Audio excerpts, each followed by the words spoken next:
Tonight, please help me make sense of the following. Over the years, the amount of tax collected keeps growing. More and more Kenyans are funding the government. There has been a growing appetite for more cuts from the same pool of tax-paying Kenyans. There appears to be newfound excitement to keep going for more from the same pockets, same old taxpayers. Let's do some housekeeping first. The impression created that Kenyans are tax evaders is not only unfair, but also insulting. Insulting to Kenyans who have been dutifully, faithfully, and diligently paying their taxes even when they have no clue where it's going. As to whether they would still pay it if they had an option is a totally different conversation altogether. In that conversation, Kenyans expect delivery of services that is commensurate to the taxes they pay. But what do we have? How are the services at your nearest health facility? And has it been improved to the next level as was promised some 3 elections ago? Some, if not most, hospitals have no medicine for common ailments. They have no medical specialists for some of the most common non-communicable diseases in the regions. We are endurers of one of the most disappointing healthcare systems on earth. But we pay taxes. And how is the road to your nearest town? You see, we have enough bad roads. In fact, some Kenyans in Kisii have been planting banana suckers in the farming potholes that erupted in the middle of some of those roads in protest. But they pay taxes. I will not go into the public transport system, security sector, or even our education system. I won't. I would say it would make some sense if some humanity and humility attended to the frenzied introduction of new levies and all manner of taxes. Humility because there remains a huge gap between payment of taxes in Kenya and the delivery of reciprocal services. Secondly, I wonder if anyone has ever bothered to do the math, at least to make sure that these things make sense.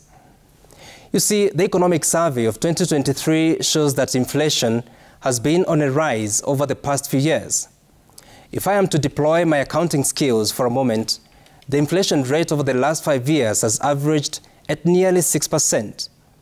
Now, the average income in Kenya is just over 20,000 shillings a month. If you discount this against the inflation rate, then it means that over the last 5 years, a Kenyan with an income has lost nearly 30% of its value. Put simply, the 20,000 shillings of 2018 is worth just over 14,000 shillings today. I hope you get the drift. That if your salary hasn't changed over the last 5 years, you have lost almost 30% of its value to inflation. And oh, I have not factored the taxes yet. For those earning over 24,000 shillings, you must be charged pay-as-you-earn tax of up to 30%. That is, before taking away statutory deductions for NHIF, which now is being proposed to rise. Remember, your NSSF contribution is the first charge before taxation. It rose some 2 months ago to a maximum of 1,080 shillings. And once you have received your net pay, you must diligently pay for the value-added tax as you shop for your household. This is to continue funding the government of Kenya and its services to the people.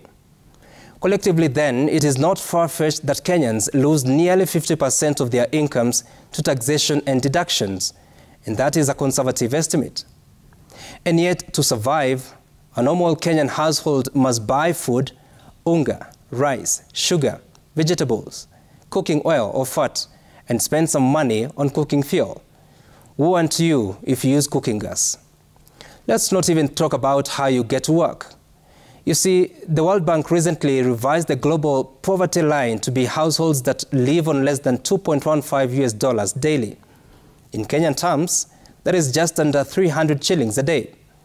There are nearly 9 million Kenyans in this bracket.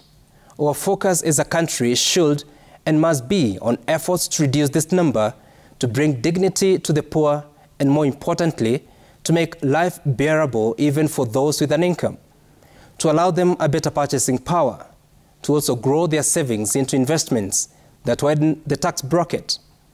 Finally, a little whisper to all those in authority both at the county and national levels. Those who get the privilege to issue decrees on imposition of taxes and levies. Please gather your on-ground information more accurately. When you do, you are likely to discover the shocking disparities of Kenyans' economic situations. You will also be confronted by the reality that is the gap between the haves and the have-nots.